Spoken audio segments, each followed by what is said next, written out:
Well, good morning. I'm sorry it took me so long to get everything started this morning.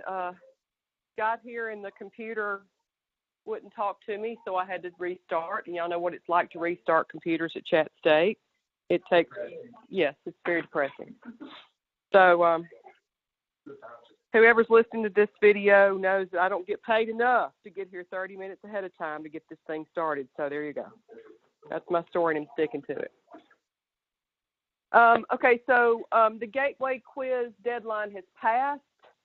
So I did, as of, let's see, it closed at, 4 o'clock Friday. And so when I got to work yesterday morning, I got all of the blue papers and graded them.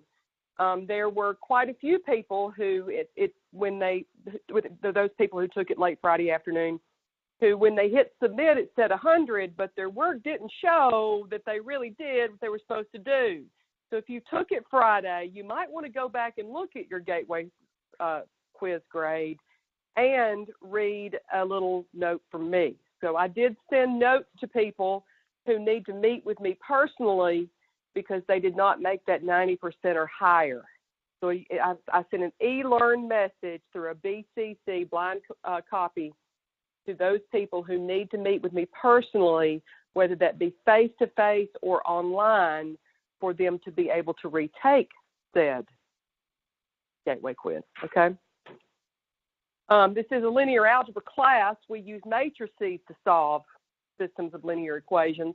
Had a couple of people attempt to solve without matrices, which took about a lot of paper. That's not going to get it in this class. After a while, when we start talking about 10 rows and 10 columns, it's going to take forever.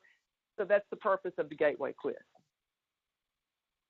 In addition, if you've taken your quiz 2, I think there were 4 of you that had taken it. I graded those at about 5:30 this morning. So you do have grades for those, as well as those 4 people did upload the images as I asked. And so I wrote on those images, made just some type of a mark or wrote you a note or something like that. So you can open that image back up when you go into your quiz to review it, and you can see my notes. Any other comments, questions, issues? As we move on through Unit 1, we go to Section 1.8 today with matrix transformations. We've got this section. I believe we've got one more section after this, deals with transformations.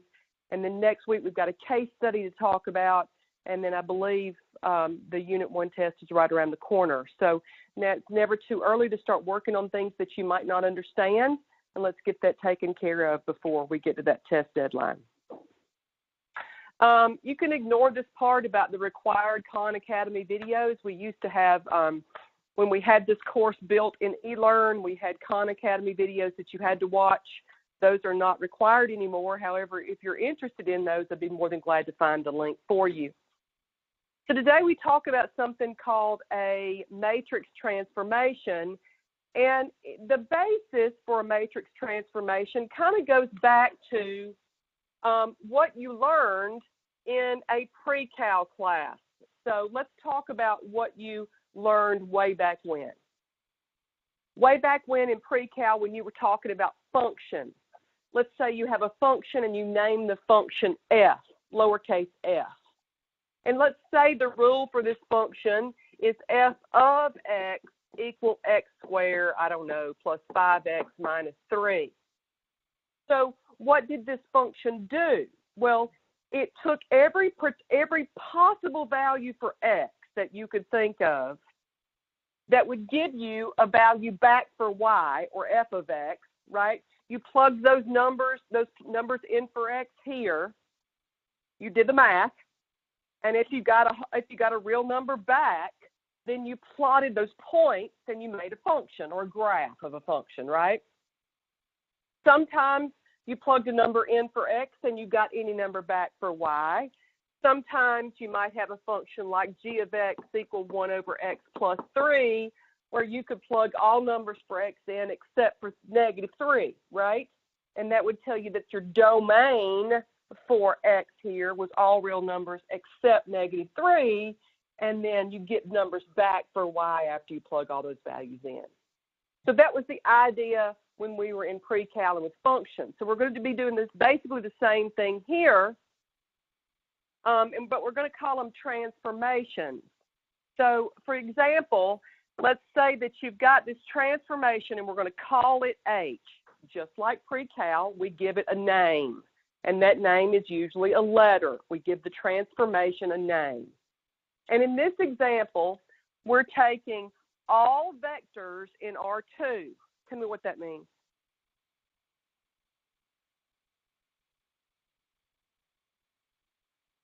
So, and describe all of those vectors for me, R2. Maybe. We definitely know that they have how many entries?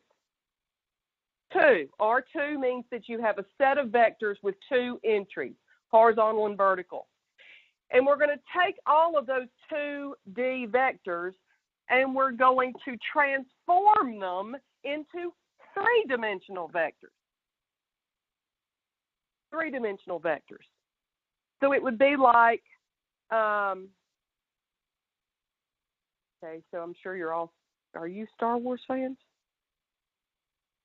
Okay, so you've seen the fourth Star Wars, which is really the first Star Wars back in 1976, right? The first Star Wars that ever came out, which is really number 4, but you know what I'm talking about. Okay, so in that Star Wars, that's when I was 10. So I went to see the movie, and they had this thing. They had R2-D2 showing this movie of Princess Leia, and she was in 3 dimensions, right? So she was in 3 dimensions, but that image was coming from a 2-dimensional projector, right? So it's like taking a flat image. This example would be like taking a flat image in R2 and pulling it into a 3D, a 3-dimensional image. In this example, we're taking vectors that might be on this floor or that might be on some piece of film or something and throwing it into space and making it 3-dimensional, kind of like Princess Leia was when her image came out of R2-D2. So with that being said, though, as we go from one space to another to make these transformations, those transformations will have rules. Well, we had a rule over here for F. That rule was x squared plus 5x minus 3. We had a rule right here for this function g, and that rule was 1 over x plus 3. So your transformation of your vectors has to follow a specific rule. Where do you want all these vectors to go? In this case, I want to take these 2 vectors into space, and my first entry in R3 will be simply to add those together. And then my second entry in my R3 vectors will be to subtract them, x2 minus x1. And then my third entry will be to multiply those together. And you can see that what we're getting, and in this notation, we're getting vectors that have 3 dimensions. Now, what you might see in MyLab Plus, or what we would rather write personally, would be something like this. We might write h of x1, x2 equal, the first entry would be x1 plus x2, the second entry would be x2 minus x1, and the third entry would be x2 times x1. So that's really how we would love for it to be written. We can understand that a lot better, but your text, and sometimes MyLab Plus is going to write it that way just because it's easier to type. You know, y'all started putting in matrices into MyLab Plus. You got to go down and click the matrix button, then you got to figure out how big it is. So you can see that just the typesetting is a lot easier, and that's all it is.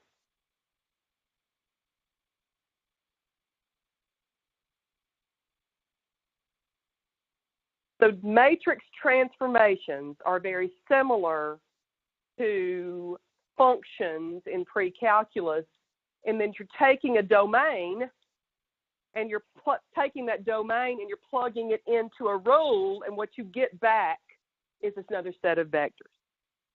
So let's talk about some vocabulary before we get too far into the math of it.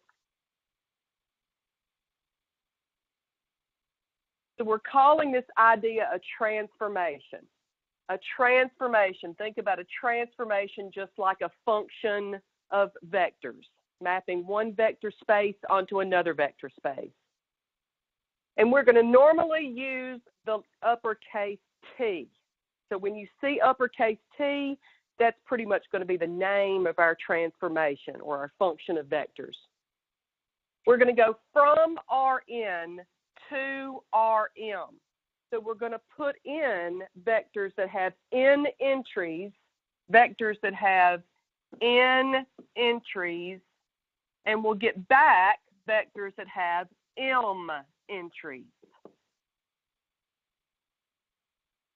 So that assigns to each vector in Rn another vector called T of x in Rm.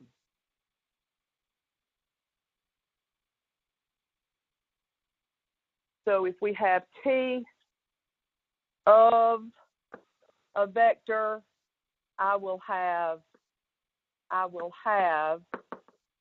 n vectors in what we're putting in.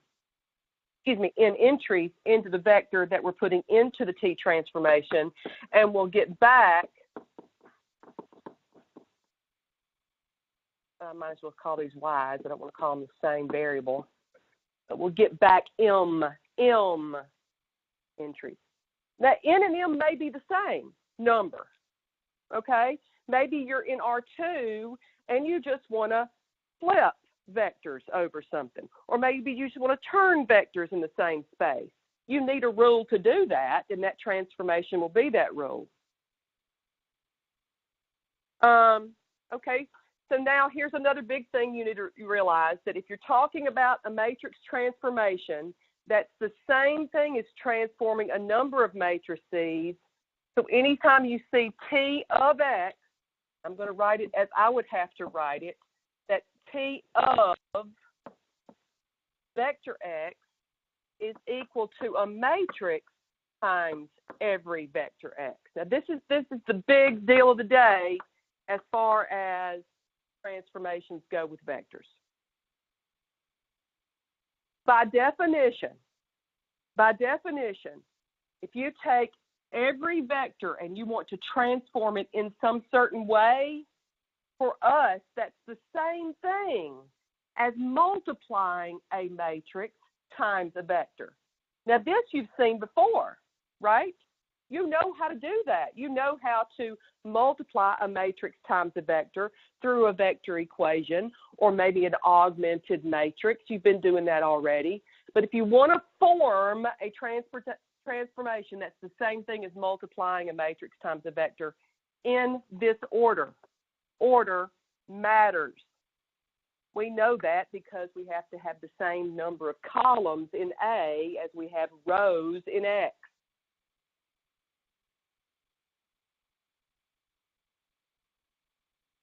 All right, now in pre-cal, we had a domain and we had a range. Remember that? Domain and range. Domain were the X values you could plug in to your function. And your range were the function values that you get back after doing that. Similarly, in this class, we'll have a domain of a matrix transformation, but that domain are all the vectors in the space that you're mapping from. You're mapping from Rn.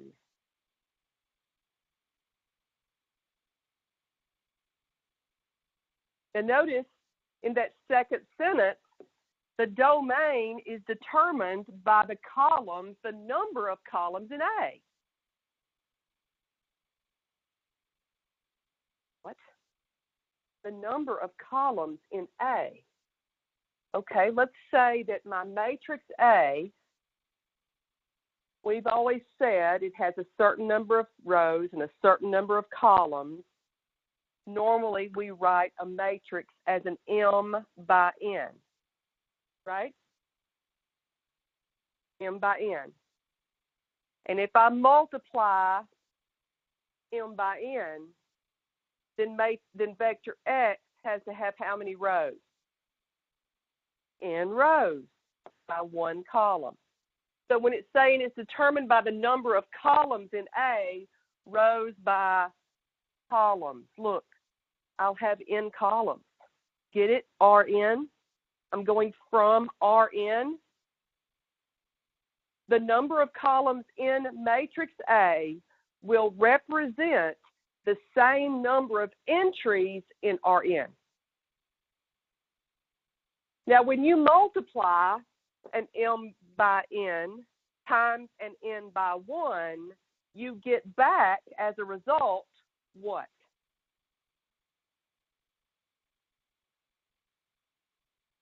Sam? M by 1, absolutely. You get an M by 1 vector as a result of that multiplication. So now we're talking about what is the result in pre-cal that would have been called the range. In linear algebra, that's called the codomain. In pre-cal, it was the range, the result of the function. In linear algebra, it's called a codomain. It's the result of the matrix transformation. The codomain in the bottom left-hand corner of the screen is of T is the space that it's being mapped to. Mapped to, well, that's Rm. I'm always going from Rn to Rm in a matrix transformation. Always Rn to Rm. So how do we see that here? It says it's determined by the number of rows in A. The number of rows in A. Well, look what Chelsea just told us. Chelsea just told us that when you multiply an M by N matrix by an N by 1 vector, you get back an M by 1 vector. M. The number of rows in A. Did you see that? M. The number of rows in matrix A. So however many rows you have in A, that tells you how many entries you have to have in your resulting vector. I'm going to shut up a minute, see what you have to say about that.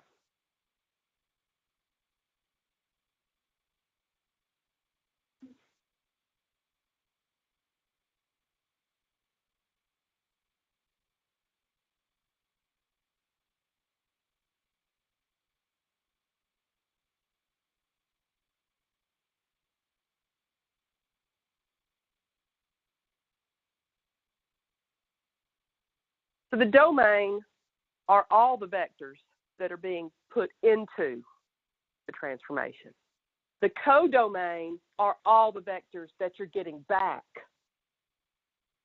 As far as image goes, image deals with one particular vector. So if you have a one particular vector, call it X, and you dump it into the transformation, what you get back is the image of X. So image, the word image is only, in pre-cal it would have been, okay, what are the coordinates of point? 1 point that we might get back. After plugging in a particular X value, you get the coordinates of the point back. Here we get the image of a vector. Okay, so range, you just got a bunch of images. The range is a bunch of images, what you might form. So you can see here, I've got Rn. This is Rn on the left is a plane in this example where I've got a bunch of vectors that are forming a span. You can imagine you got a bunch of R2 vectors that are forming a span. You pick one vector, you put it into T of X, and that forms a bunch of one vector in particular and a bunch more vectors. If you're a video game player, as my husband is, I get behind him sometimes just to watch what he's doing, and he's got all these things with all these guns and I don't know, grenade launchers and weird looking beings, and I'm thinking, how did they do that? Because it looks, and then there'll be a person walking by that looks like a real person. That looks like a real human. How did they do that? Well, they're taking something that's flat and they're writing the linear algebra code that takes every vector and puts it into what we think looks as 3D. Or they're taking something that would be 3D and they're throwing it onto a flat surface that is the computer screen. Because it's not really 3D, is it? It's not. It looks 3D. How'd they make it look 3D? They wrote the code that deals with the transformations of every vector.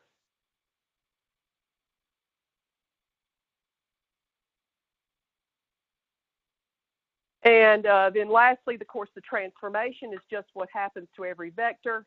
So let's do a couple of examples. Let's suppose that in this example, notice what's given at the top. Y'all are learning to read the words. The words are the most important part. Is this what you have on your notes? Yes? So consider the transformation. T, it's called T, and it takes every vector with 2 entries, and it transforms those into vectors with 3 entries. But here's the rule. So basically, we've got vector T, transformation title T. It takes every vector called x1, x2, that's 2 entries. Get it? R2. And it takes those entries and it puts them into a rule. That rule has 1, 2, 3 entries. The first one is x1 minus x2. The second one is 3x1. And the third one is negative x1 plus 2x2. Notice that by definition, this transformation T goes from R2 to R3. The domain is R2. The range, what we're calling the codomain, is R3.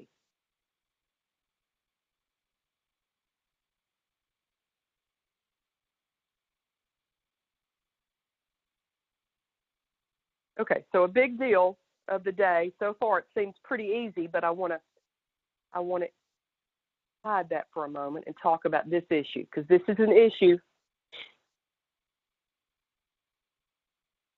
So if this is the domain R2 is a bunch of 2 by 1 vectors. Check that out a minute. My domain is all 2 by 1 vectors. Since P of X is the same thing as A times X, since a transformation on vectors is the same as taking a matrix and multiplying it times a vector, I need a matrix here with rows and columns. That's A times X. I've got to get back vectors with 3 entries. Vectors with 3 entries. Vectors only have 1 column. But these vectors have 1, 2, 3 entries. Right? Well, this one is here. This 2 is here. Have 2 entries. Where's the 3 come from? A has to have what? 3 rows. 3 rows and what? 2 columns. Absolutely. That's the only way this transformation can work. The only way this transformation can work. I have to have some matrix that when I multiply it times every vector, I have to have 2 columns. That's the only way this can happen. We learned that last week. But since I need 3 rows in my codomain, that means that my matrix A, by definition, has to have 3 rows. 3 rows.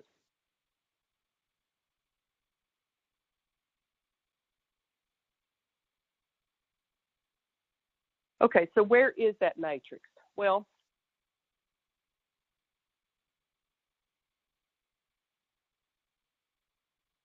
where does matrix A come from? It says we can define this as a matrix matrix transformation, T of x equal AX, when A is 1, -1, 3, 0, -1, 2.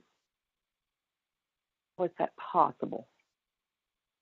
Okay, let's put some things together here. So supposedly A is 1, -1. Let's see, supposedly A is 1, -1, 3, 0, -1, 2. That's matrix A. That's a 3 by 2 matrix, yes. And then we're going to multiply times 2 by 1 vectors.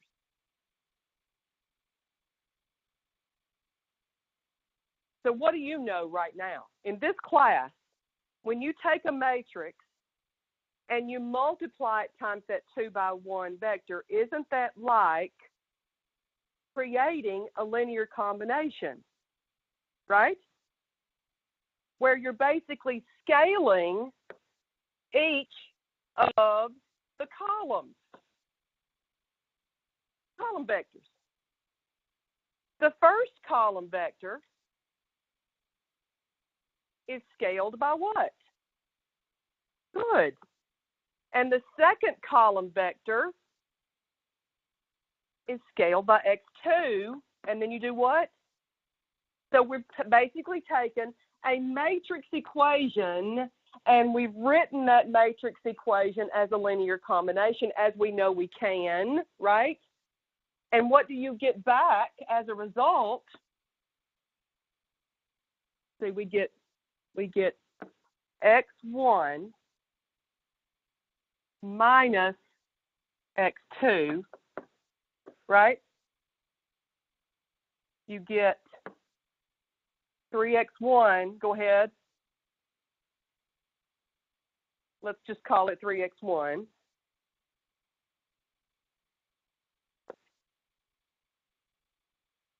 Two x2, shut the front door.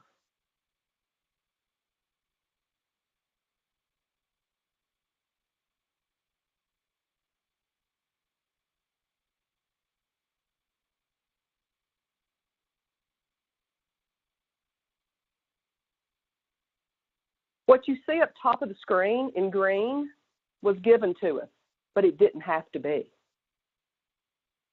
Right? Two things could have happened. They could have given us what's green up top, and we could have gotten from that what A has to be. They didn't have to give us A.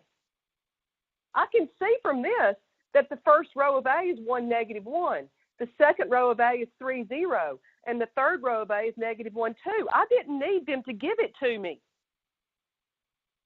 Or if they gave me just matrix A, then I could have written the transformation equation. Okay? Now, what some people might not be doing yet is that I need to line everything up if I'm going to do that. So don't forget about the lining up your variables. I'm still in that mode here. So if this is all they had given me to start with, I could have used all my lined up variables to get matrix A. Do you see matrix A? In red, 1, -1. In red, 3, 0. In red, -1, 2. Yes, that's matrix A. Trying to make that connection for you.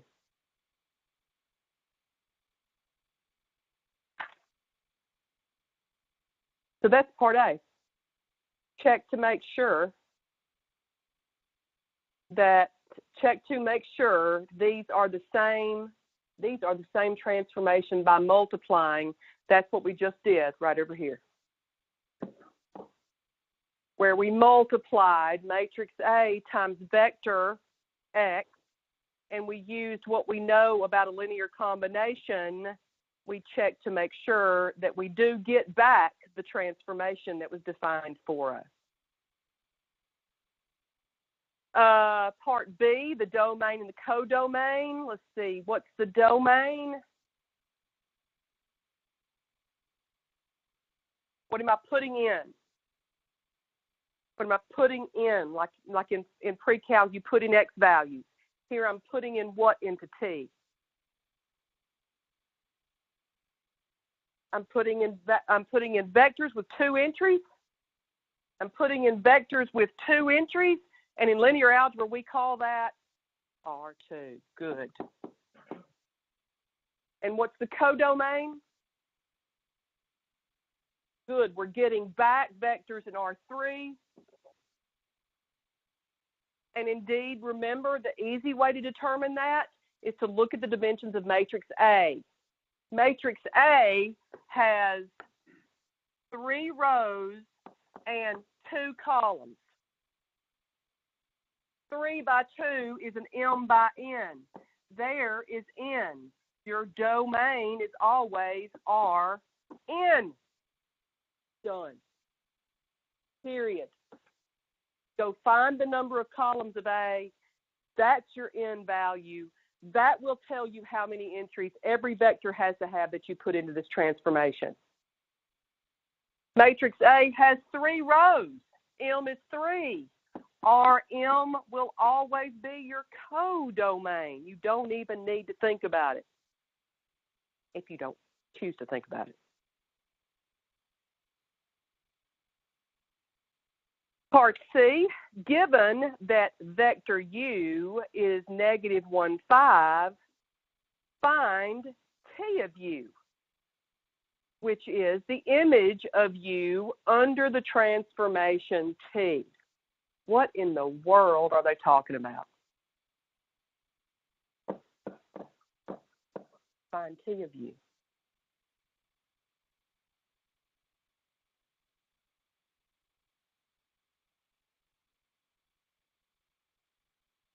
Put some exclamation points on my board earlier today. Did you put exclamation points on your paper? That was the big, hairy idea of the day. Yes. What do I put?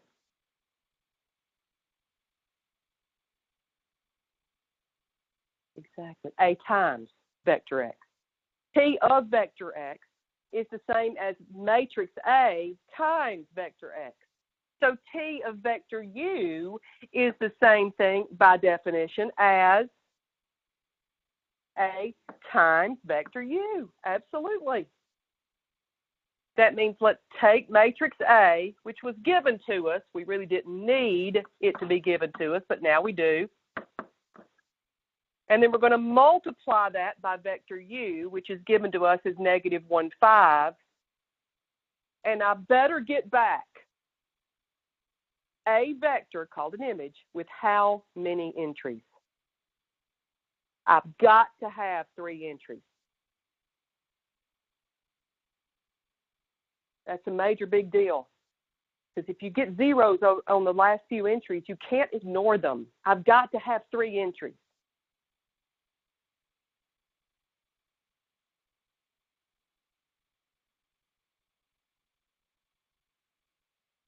What will the first entry be?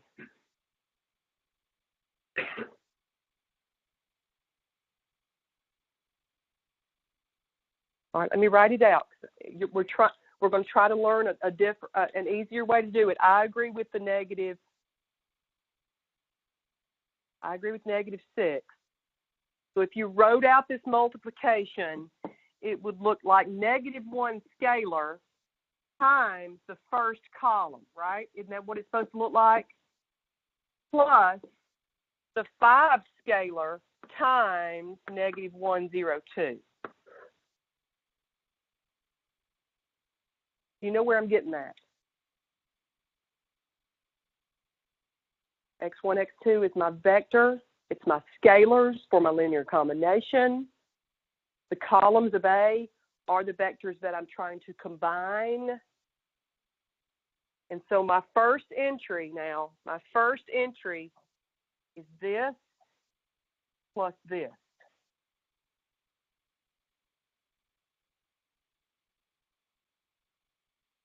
Which would really be this number, watch me now, this number times this number plus this number times this number. Did you see that? I'm going to try it one more time. Just trying to see if we can figure out ways to not do so much work, right?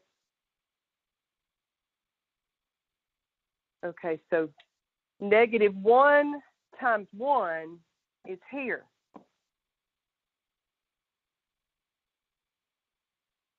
-5 times -1 is here. And then you just add those together.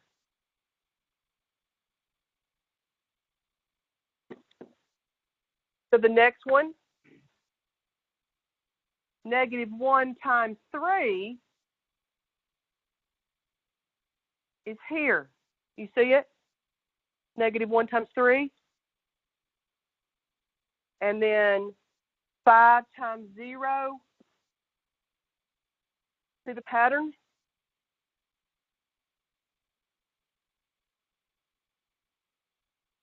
What is it, -3? And then lastly, I've got -1 times -1. That's here. And then I've got 5 times 2. That's here. Y'all getting +11?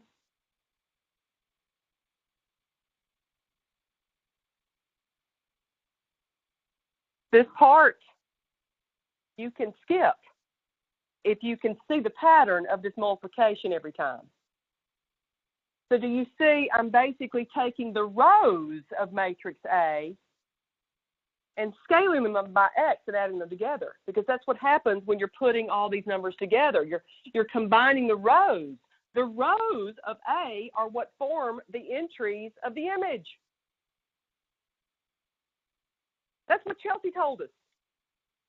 The rows of A, for which there are 3 of them, form the linear combinations that get us the image.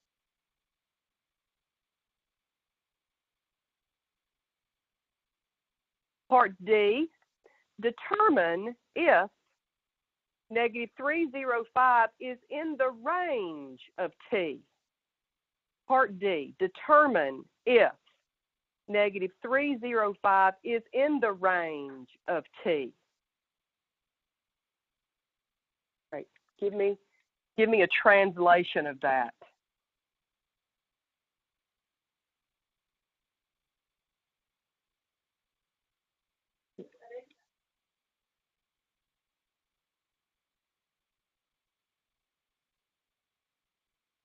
No. Range means what you get after, right? Range are all the vectors that you get after the transformation happens.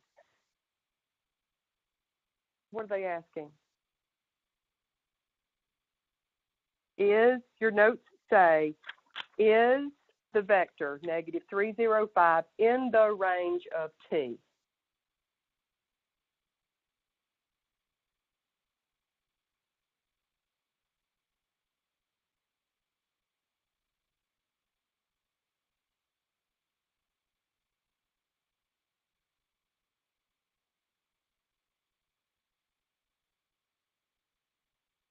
Sort of. In a span, a vector is in the span of other vectors if that vector can be written as a linear combination of the vectors. Okay, she's thinking. She's thinking.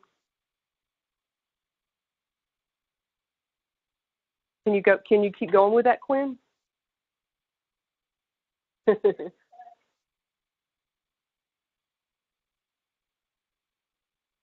Can -305 be written as a linear combination of what?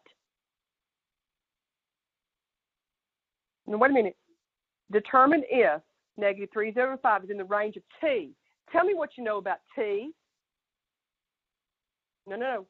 T is the name of a transformation. And in this and all linear transformations, T of X is the same as what? Exclamation point, exclamation point.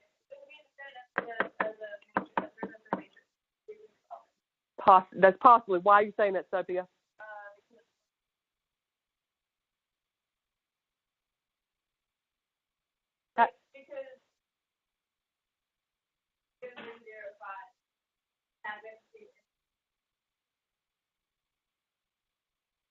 Of what? And what was in T to begin with? The columns of A. The columns of A. If T of X is equal to A times X, A is made of columns. You're trying to see if the vector -3, 0, 5 can be written as A times X. That's the big question. What does that look like? That looks like matrix A, which was, I've lost it now, 1, -1, 3, 0, -1, 2. You want to know if you can take matrix A, if you can multiply it times vector X. What the heck is vector X? How many? 2 of them. And get back, big fat question mark, get back the vector -0, 5. This is the big question. Do you see the augmented matrix? What you see here is a matrix equation. We learned last week that this is called a matrix equation. And all matrix equations can be written as augmented matrices. Absolutely. That's what I'm doing here is what they skip in the text. They skip all this, so this entire step is skipped. Big, important step to knowing what to do and when and why. Why is mainly the big important part. So here's my augmented matrix.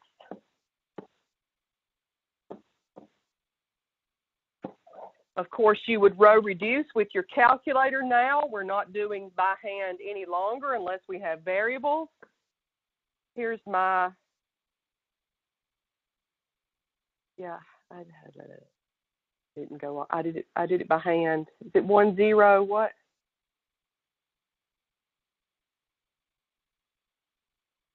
Oh, 1, 0, 0, and then 0, 1, 0. And then 0, 0, 1. There's a dotted line there. Why not? So this last row means that the system is inconsistent. That last row, because we have a dotted line, because we have an augmented matrix, that last row tells us that we cannot find an R2 vector that will give us -3, 0, 5 when it's transformed by this matrix.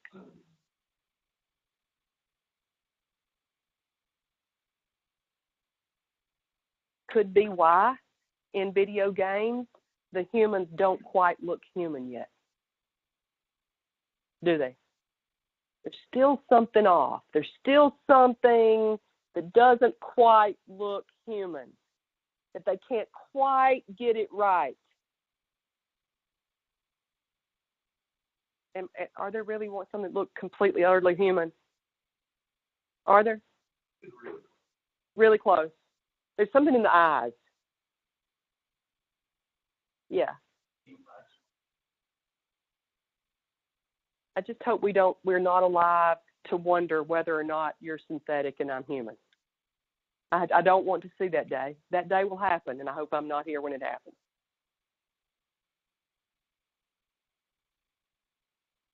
Part E asks you to find an X. Find an X. Find one vector X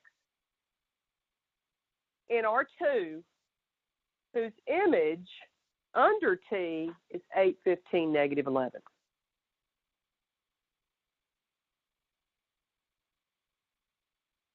Find one vector X in R2 whose image under T is 8, -15, 11. Okay, talk to me.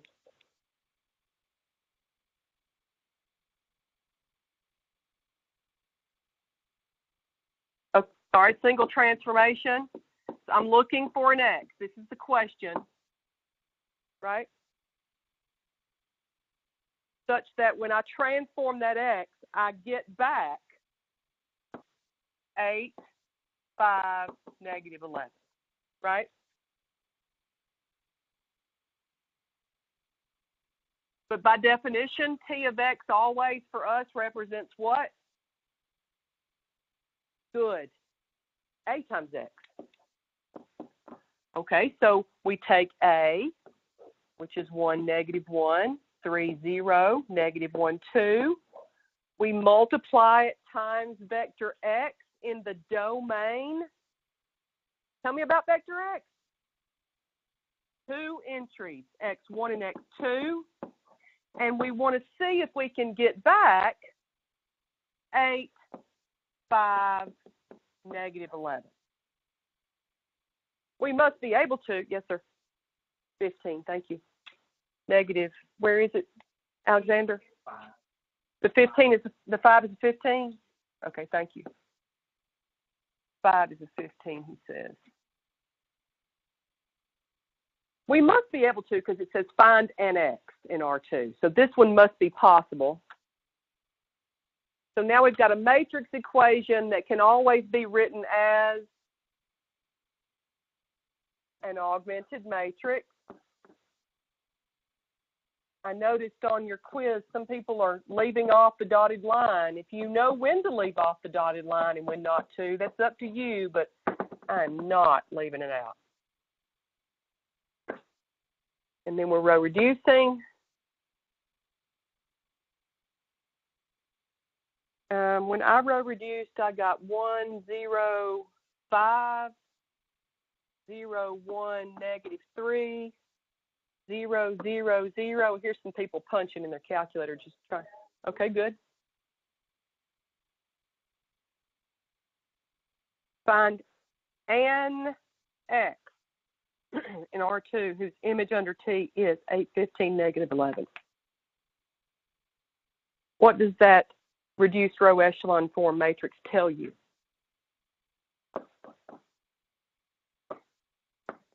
Is that it? Do we have any other possibilities?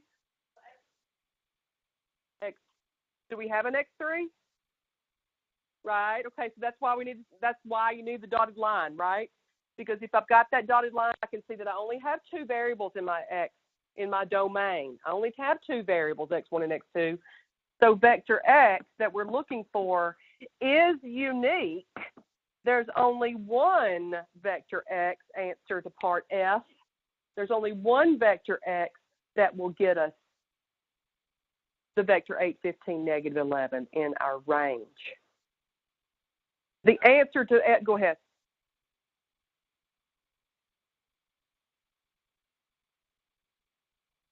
To check your work, you could do that, your Andrew. Yeah, you could check your work. I mean, that would be a great way. Yeah, so if you put a 5 there and you put a negative 3 there, and I'm going to do it the short way, 5 plus 3, check. 15 plus 0, check. Negative 5 minus 6, okay.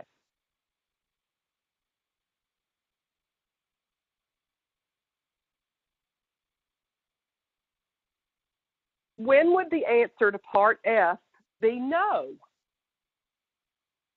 Part F says, is vector X unique?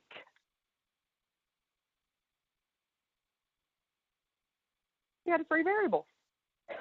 If you could just pick a number for X2, and then therefore X1 would be dependent on X2.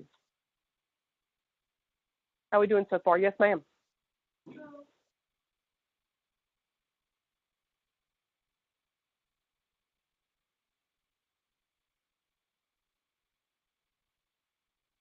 That's a great point. Chelsea asked, how is Part D and Part E different?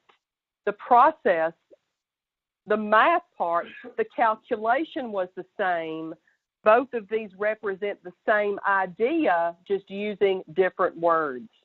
Part D They gave us a vector. We wanted to know if it was the range of T, so we wanted to know if that vector could be the result of matrix multiplication. And then part E, we want to find a vector that gives us an image, 8, 15, negative 11. 8, 15, negative 11 is again the result. It's the same idea, just using different words. They want to know, and I want to know, do you know what the words mean and how you can work flexibly to do different things? That's a great point. What else?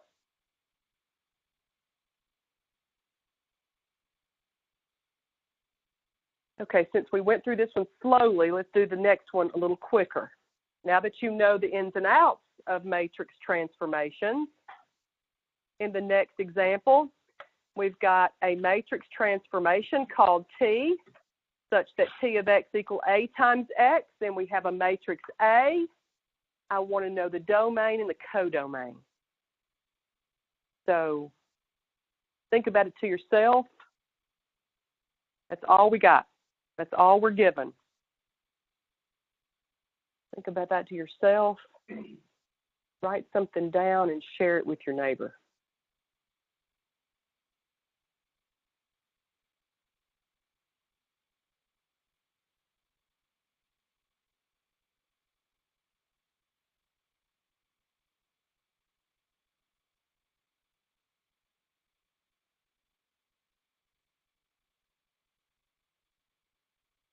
I'm going to turn this off just a minute. Do you have it written down for a sec?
Are you, Josh?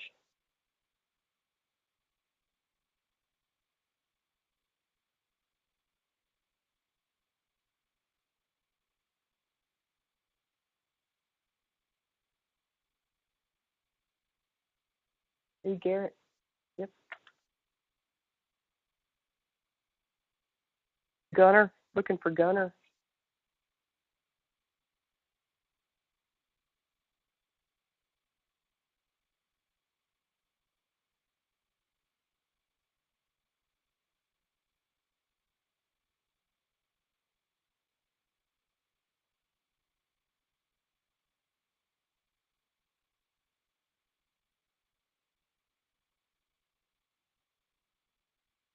I got that the domain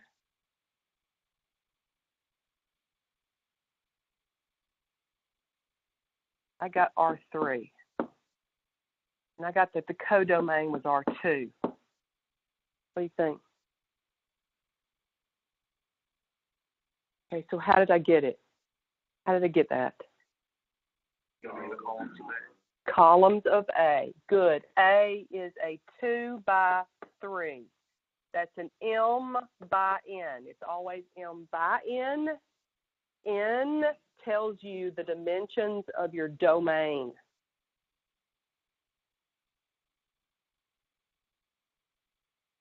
So that means that X, vector X, has to have how many entries? 3 entries.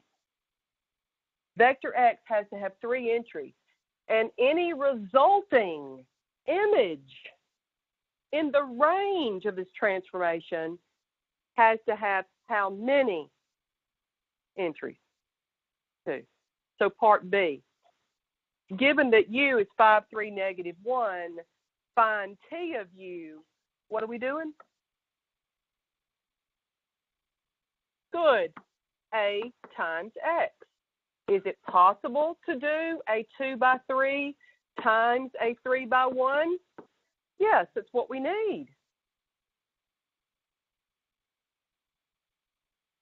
Now, if you're doing it the long way, you're taking 5 and scaling the matrix or the vector 1, 3.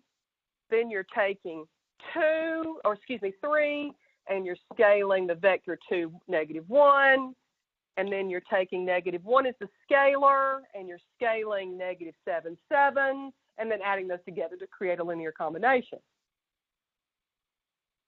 But if you want to do it the quick way, right? You want the quick way or you want the long way? I don't care. Quick, long. Okay, long would be 5 times 1, 3 plus 3 times 2, -1. She just wants you to do the long way, so I'll possibly make a mistake and she can catch me. No, I'm kidding. Plus, yeah, exactly. -1 times -7, 7. Okay, so now I'll try to color coordinate for you. I've got these, and these that I want to add together. That's 5 plus 6 is 11 plus 7. I'm getting an 18. Are you getting an 18? Okay, so where's the 18 the quick way? The 18 the quick way are these three numbers multiplied in order by these three numbers and then added together. 5 times 1 plus 3 times 2 plus -1 times -7 does give me 18. And then on the bottom, I've got 15. 15 minus 3 is 12. 12 minus 7 is 5. Is that correct? 5 comes from multiplying these three numbers by these three corresponding numbers and adding those together to get my 5. And I do get back a vector in R2, as I expected I needed to in my codomain. Part C, find an X in R3 whose image is 7, -14.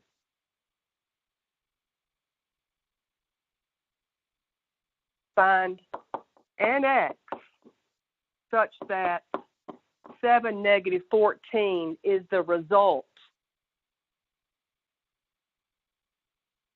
Talk to me.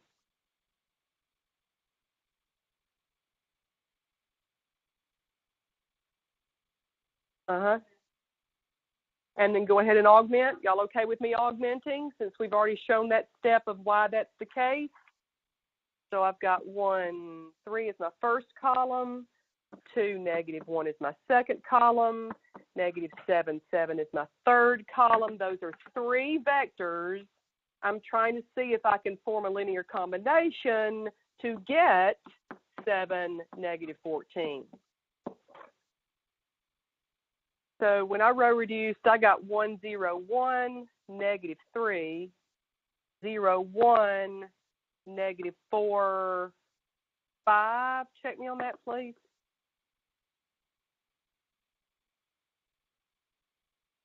Find a vector X. Find an X in R3. Okay, so I want you, at this point, before I finish, to write down all X's. Write down the solution for all X's here using what we learned last week, and I'll hush. Solve for X, vector X.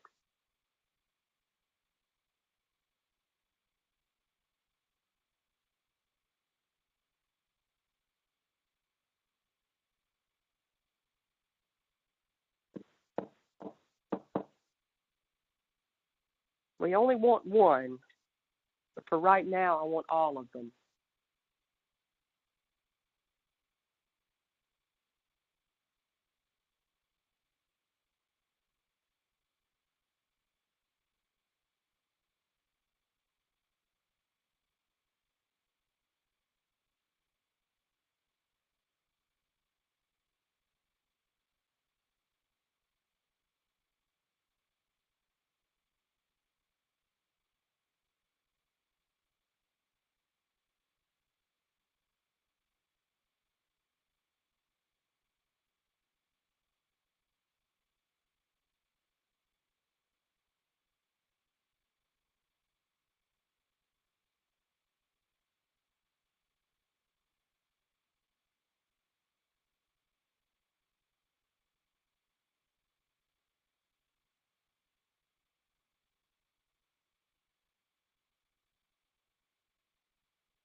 How many vector x's do we have?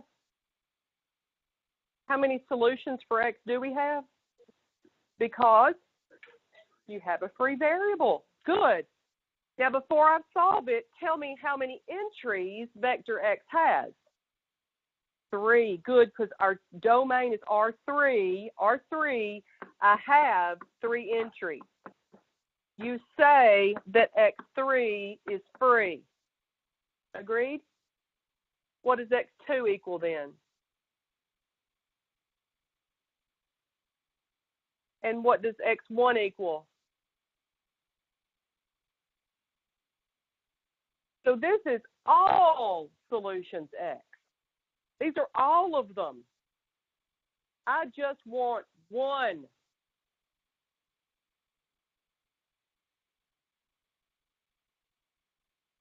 What would you like to pick? 0 when x3. Heck yeah, let's make it easy. When x3 equals 0, vector x is -3, 5, 0. Check.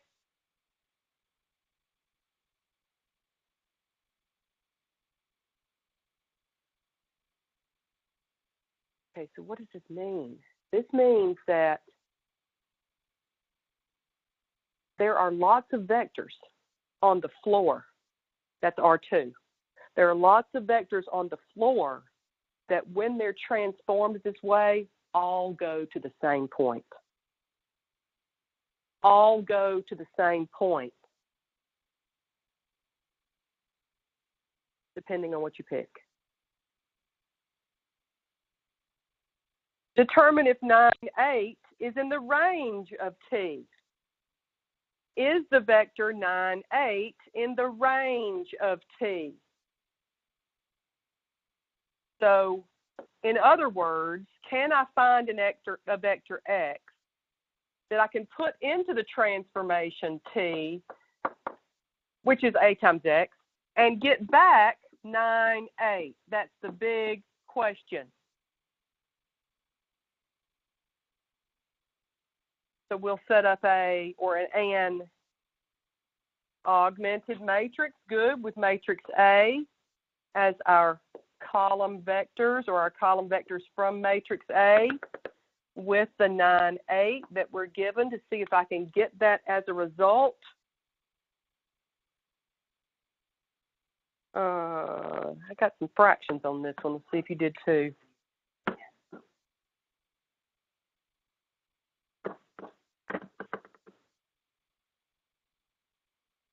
Like this? Okay.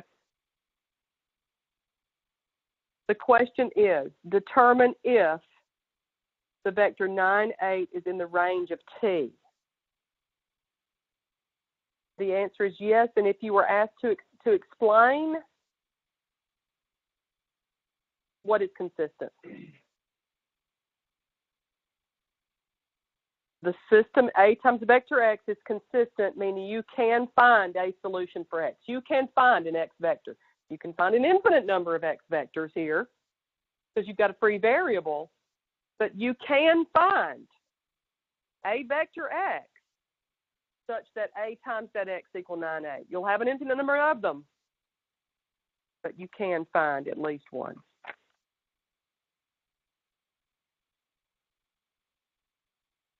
Okay, so if I had for you to remember anything today, if you had to remember one thing, just one thing, this is the big deal of the day right here.